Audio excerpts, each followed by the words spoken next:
भाजपाचा आत्मविश्वास नडला. Cross voting तसेच EVMबाबत बेफिकिरी, त्यामुळे मतदानात टक्केवारी घटली. तरीही सोलापुरात भाजपा सत्तेत येणार. आज सकाळी सोलापूर महानगरपालिकेच्या एकूण 26 प्रभागामध्ये मतदान झाले. त्या प्रभागामध्ये आपण जर पाहिलं तर जवळपास 50% मतदान झालेलं आहे. कारण का तर सगळ्यात महत्त्वाची गोष्ट म्हणजे यामध्ये उमेदवाराचा आत्मविश्वास नडला आहे. कुठल्याच प्रभागात पूर्ण 4ही जागा एका पॅनलला येणार नाहीत. प्रत्येक प्रभागात 2 जागा, बाकीचे वेगळे असे चित्र दिसत आहे.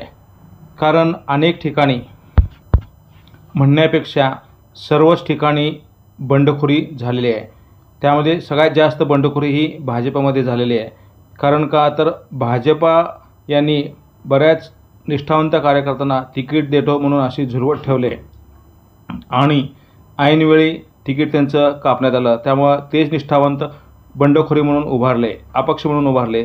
त्यामुळं त्याचा जबरदस्त फटका भाजपला होऊ शकतो.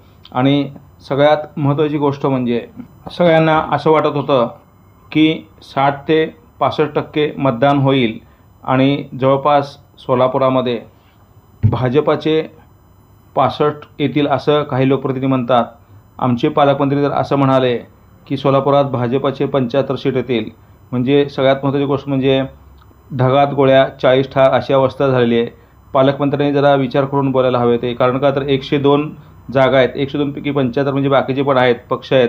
त्यामध्ये शिंदे सेना आहे, काँग्रेस आहे, वंचित आहे. त्यानंतर अपक्षांची जास्त जागा असणार आहे.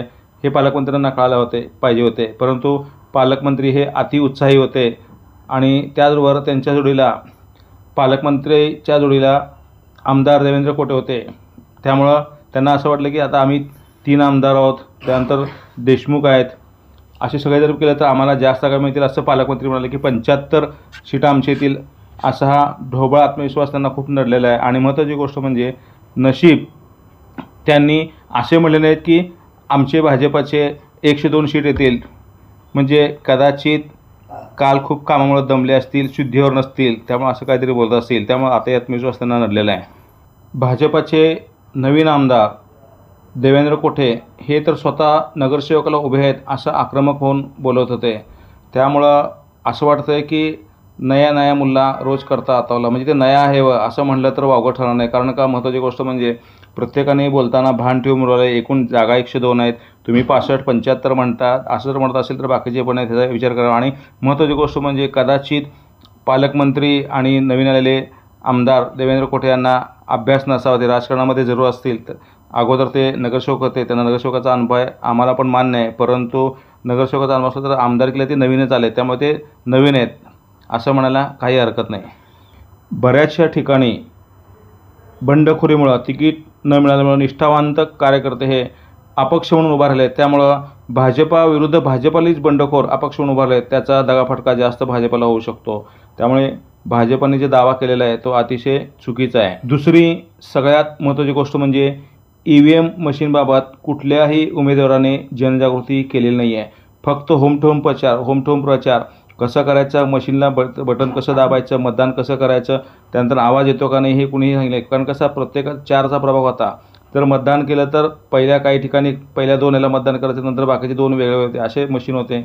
परंतु ते आवाज काही ठिकाणी येत होता. म्हणजे कसं 4 बटणं दाबले तरच काही ठिकाणी आवाज येत होता. पण काही वयस्कर लोक वगैरे होते, त्यांना अजिबात कळत नव्हते. 3 बटणं दाबायची, ते निघून जायचे. त्यामुळं सगळ्यात महत्त्वाची गोष्ट म्हणजे उमेदवारांनी अगोदर त्या 4 दिवस अगोदर सगळ्यांना स्क्रीनवर किंवा सगळ्यांना बोलवून मतदारांना सांगायचं होतं की मशीन आहे, असं मशीन आहे, मशीनचे चित्र हे करून त्याच्यावर बटन कसं दाबायचं, कुठले उमेदवार आहेत कसं हे सांगायला पाहिजे होतं. बटन दाबल्यावर आवाज येतो, आवाज आल्यानंतरच बाहेर पडा असं सांगायला पाहिजे होतं. पण कुठल्याही उमेदवारांनी तो प्रयत्न केलेला नाही आहे. कारण का तर 2 दिवस अगोदर सगळ्यांचे पैसे वाटप होते, पैसे वाटपाचे पण चित्र आलेले आहेत.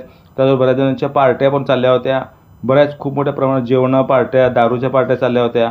असे खूप उमेदवार आणि त्यांचे कार्यकर्ते त्यामध्ये मग्न असल्यामुळं EVM मशीनबाबत कुणीही जनजागृती केली नाही. त्याचा सगळ्यात मोठा दगाफटका हा सोलापूर महापालिकेच्या निवडणुकीत झाल्या. त्यामुळं मतदानाची टक्केवारी घटलेली आहे. बऱ्याच प्रभागामध्ये क्रॉस वोटिंग झालेलं आहे. क्रॉस वोटिंग झाल्यामुळं भाजपाचा जो दावा आहे तो दावा नक्कीच फेल ठरणार आहे.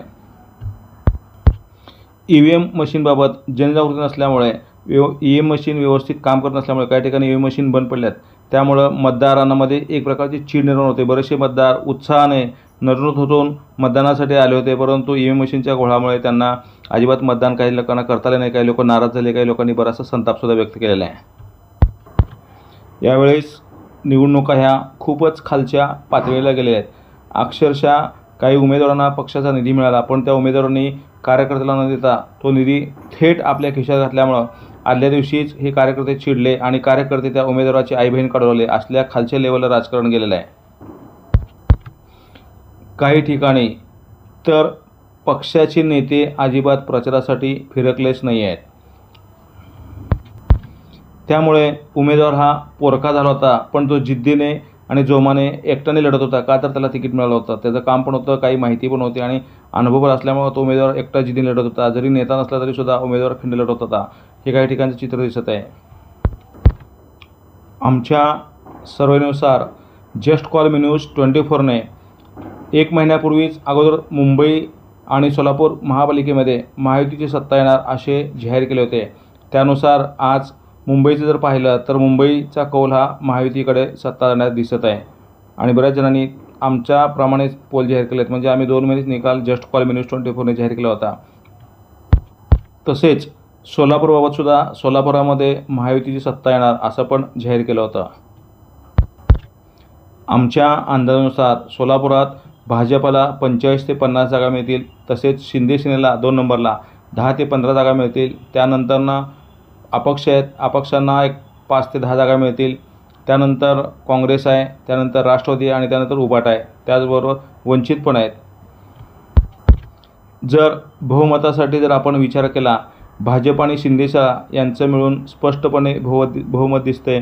त्यामुळे सोलापुरात भाजपाची सत्ता येणार हे जवळजवळ चित्र स्पष्ट दिसत आहे. जर बंडखोरी भाजपमध्ये झाली नसती आणि EVM मशीनबाबत जर जनजागृती झाली असती तर नक्कीच भाजपाला जास्त जागा मिळाल्या असता, यात शंकाच नाही. परंतु भाजपाने सुद्धा आत्मपरीक्षण करावं. जे लोकप्रतिनिधी काही धुंदीत असल्यासारखं बोलतात की ते आमची सीट काही सांगतात, त्यांनी त्यांना आत्मपरीक्षण